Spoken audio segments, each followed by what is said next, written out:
Empires rarely collapse in the way history books promise. They do not always fall in flames, with enemies at the gates and flags torn down in defeat. More often, they bleed slowly through distant wars, quiet failures, and decisions made far from public view. For the Soviet Union, that slow collapse began thousands of kilometers away from Moscow, in a land of mountains, deserts, and villages that refused to be controlled. Afghanistan. In the late 20th century, the Soviet Union stood as one of the world's two superpowers. It possessed nuclear weapons, a massive army, and ideological confidence built on decades of victory and sacrifice. To its leaders, history appeared predictable. Revolutions could be managed, borders could be secured, allies could be protected through force. Afghanistan was supposed to be another manageable problem. When Soviet troops crossed the border in 1979, the operation was presented as limited and temporary. Official language spoke of assistance, stabilization, and brotherly support. The expectation was simple: remove instability, install control, and leave quietly once order was restored. But Afghanistan did not behave like a controlled experiment. What Soviet planners failed to understand, or refused to acknowledge, was that Afghanistan was not merely a political battlefield. It was a cultural, religious, and historical one, a place shaped by centuries of resistance to foreign rule, a land where loyalty was local, faith was central, and authority imposed from outside was rejected instinctively. Almost immediately, the war escaped its original design. What began as a mission to support an allied government turned into a full-scale occupation. Villages became battlegrounds, mountains became traps, enemies did not wear uniforms or follow predictable rules. They blended into the landscape, striking suddenly and disappearing just as fast. For the Soviet soldiers sent there, many of them young conscripts, the war was confusing and brutal. They were fighting an enemy they could not see clearly, for a purpose they were never fully told. Morale eroded, casualties mounted, silence replaced certainty. Back home, the official narrative remained calm and controlled. Losses were minimized, failures were hidden, the war was rarely discussed openly. But beneath the surface, something was changing. Trust in the system began to fracture. The image of invincibility started to crack. Afghanistan was not just a distant conflict. It was a mirror, one that reflected the limits of power, the cost of ideology, and the danger of believing that force alone can shape history. This is the story of how a war meant to protect an empire instead exposed its weakness and accelerated its fall.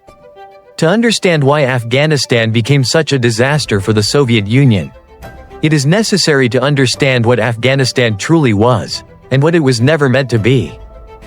Afghanistan was not a unified nation in the way Soviet planners understood nations.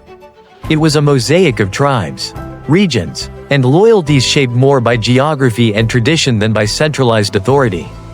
Power flowed locally, not vertically. Identity was tied to faith, family, and land, not ideology. Any system that attempted to impose control from the outside was immediately seen as illegitimate. The communist government that seized power in Kabul in 1978 failed to recognize this reality. Backed by Marxist theory and Soviet support, it attempted to transform Afghan society rapidly. Land reforms disrupted tribal structures. Religious leaders were sidelined. Social changes were enforced rather than negotiated. What was framed as progress by the state was experienced as an attack by the population. Resistance was inevitable.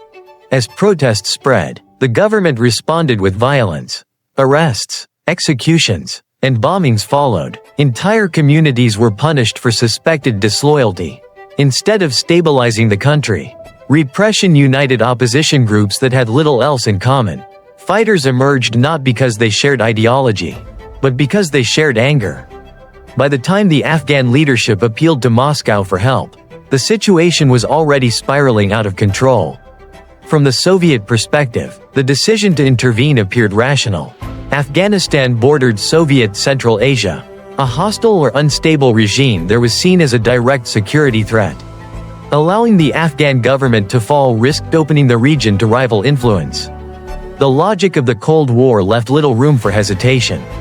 Intervention was framed as necessity. But the assumptions behind it were deeply flawed. Soviet leaders believed that a show of force would restore order quickly. They expected limited resistance, a short timeline, and manageable casualties. The Red Army was trained for large-scale, conventional warfare, not prolonged counterinsurgency in mountainous terrain against an enemy that refused to fight openly. Once troops entered Afghanistan, those assumptions collapsed. Soviet forces found themselves spread thin across hostile territory. Roads were vulnerable. Supply convoys were ambushed. Villages that appeared calm by day became dangerous by night. The enemy did not seek decisive battles. They sought endurance. Every month the war continued was a victory for resistance. Attempts to control territory relied increasingly on air power and heavy bombardment. Villages suspected of aiding fighters were destroyed. Civilians fled in massive numbers. Refugee camps filled neighboring countries. Each act meant to suppress resistance instead deepened it. The war became personal. For Afghan fighters, this was no longer a political struggle. It was a fight for survival, faith, and identity. For Soviet soldiers, it became a confusing and demoralizing conflict with no clear enemy and no clear end. Orders were followed, but belief faded. Afghanistan was doing what it had done to empires before. It was turning strength into exhaustion. As the Soviet Union became entangled in Afghanistan, the conflict quietly transformed from a domestic uprising into an international battlefield. What began as a regional intervention soon attracted the attention and involvement of global powers who saw opportunity in the Soviet Union's vulnerability. For the Cold War world, Afghanistan was more than a country in crisis. It was a pressure point. Western intelligence agencies quickly understood that the Soviet army was fighting a war it was not designed to win. The terrain favored guerrilla tactics. The population offered shelter and support to resistance fighters. And the longer the conflict continued, the more it drained Soviet resources. Supporting the Afghan resistance became a strategic investment. Weapons began to flow across borders. Through covert networks, Mujahideen fighters received funding, training, and increasingly sophisticated arms. What had once been lightly equipped groups transformed into an organized resistance capable of challenging Soviet dominance. The balance of power shifted dramatically when advanced anti-air missiles were introduced. Soviet helicopters and aircraft, once symbols of control, became vulnerable targets. Air superiority vanished. With it went one of the Red Army's greatest advantages. Pilots flew lower, operations slowed, casualties increased. The psychological impact was severe. Soldiers who once felt protected by technology now faced constant danger from unseen enemies. The war escalated, but not in ways the Soviet Union could control. Each year brought more troops, more equipment, and more expense, yet progress remained elusive. Victories were temporary. Territories cleared during one operation were lost the next. The enemy adapted faster than Soviet doctrine allowed. Back in Moscow, the cost became impossible to ignore. The Soviet economy, already strained by inefficiency and stagnation, struggled to sustain a distant war with no clear objective. Billions were spent maintaining a conflict officially described as limited. Supplies disappeared through corruption. Officers falsified reports to avoid punishment. Truth became a liability. At home, families received notices of deaths labeled as accidents or training losses. The reality of the war was hidden, but not completely. Coffins returned. Veterans came back wounded, physically and psychologically. Their silence spoke louder than propaganda. Public confidence eroded. The war also exposed a deeper contradiction within the Soviet system. The state claimed to represent progress, liberation, and international solidarity, yet in Afghanistan, it was seen as an occupying force, relying on violence to maintain an unpopular regime. This contradiction weakened the ideological foundation the Soviet Union depended on. Internationally, the invasion damaged credibility. Allies grew cautious. Neutral states distanced themselves. The image of the USSR as a stabilizing superpower fractured, replaced by that of a state trapped in an unwinnable conflict. Afghanistan was no longer just a war. It had become a symbol of limits, military, economic, and ideological. And the longer those limits were exposed, the harder it became to pretend they did not exist. By the mid-1980s, the war in Afghanistan was no longer confined to the mountains and valleys where it was being fought. It had followed the soldiers home, and once it crossed the Soviet border, its impact became impossible to contain. For years, the Soviet government had controlled the narrative. Official media portrayed the conflict as a mission of international assistance, a duty fulfilled by disciplined troops against foreign-backed extremists. Casualties were downplayed, failures were hidden, but reality does not remain silent forever. Veterans returned carrying more than injuries. Many came back traumatized, disillusioned, and unable to reconcile their experiences with what they were told to believe. They spoke quietly, if at all, but their presence changed families, neighborhoods, and workplaces. The war became visible in empty stares, broken bodies, and unanswered questions. Trust began to erode. At the same time, the Soviet economy showed clear signs of exhaustion. Resources poured into Afghanistan produced no meaningful results. Factories struggled, living standards stagnated, corruption spread as officials attempted to protect themselves from blame. The war magnified problems that already existed, stripping away the illusion of control. When political reforms finally began, they did not stabilize the system. They exposed it. Policies meant to introduce openness revealed the scale of deception. Citizens learned how much had been hidden, from casualty numbers to strategic failures. The contrast between official promises and lived reality shattered public confidence. Once people realized they had been lied to about the war, they questioned everything else. National unity fractured. Republics within the Soviet Union began to demand autonomy, then independence. If Moscow could not control a distant country like Afghanistan, why should it control them? The authority that once seemed unbreakable now appeared fragile, outdated, and disconnected from reality. The war also changed how power was perceived. The Red Army, long considered the backbone of the state, was no longer seen as invincible. Its struggles in Afghanistan proved that force alone could not guarantee obedience or legitimacy. The myth of military superiority, essential to maintaining internal and external authority, collapsed. Afghanistan had done what no enemy army had managed to do. It forced the Soviet Union to confront its own limits.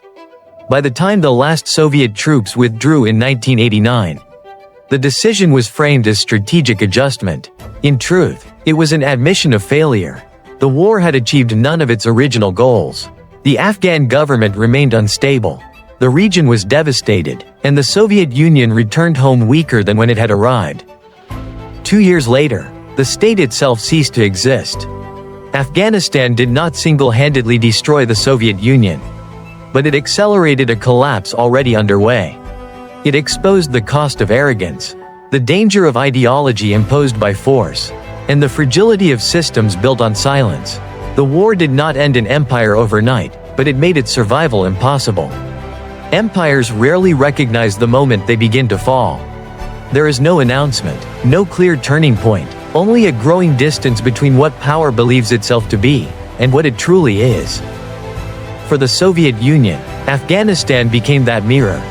The war was never meant to last a decade. It was never meant to consume generations of soldiers, drain an economy, and expose the contradictions at the heart of an empire. Yet that is exactly what it did. Afghanistan did not defeat the Soviet Union through superior force.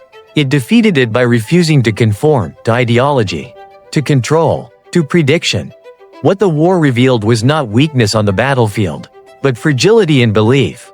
The Soviet system depended on certainty, certainty in ideology, certainty in authority, certainty in historical direction. Afghanistan shattered that certainty. It proved that power could be resisted, that truth could survive censorship, and that obedience could not be sustained indefinitely through force alone. When soldiers returned home carrying trauma instead of victory, the illusion cracked. When families realized how much had been hidden from them, trust collapsed. When economic strain became visible, confidence evaporated, and when the state finally allowed openness, it discovered that the truth it had suppressed was far more dangerous than any enemy. Afghanistan did not cause the Soviet Union's collapse by itself, but it accelerated everything that was already broken. It forced the system to confront questions it could not answer. Why were young men dying in a foreign land? What was being protected, and at what cost? And if the state could lie about war, what else had it lied about? Once those questions entered public consciousness, they could not be erased.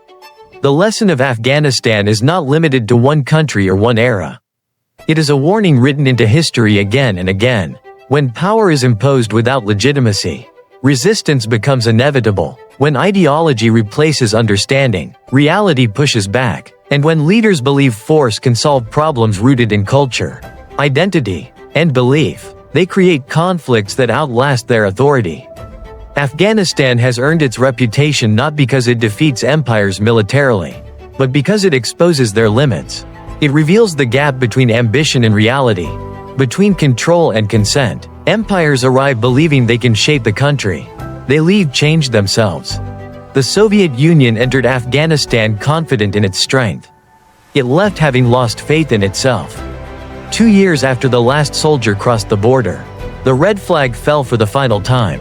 Not because an enemy raised another flag in its place, but because the system beneath it could no longer stand. History often remembers collapse as sudden. In truth, it is the result of long denial. Afghanistan was not the final blow. It was the moment the empire stopped believing its own reflection. And once that belief was gone, nothing remained to hold it together.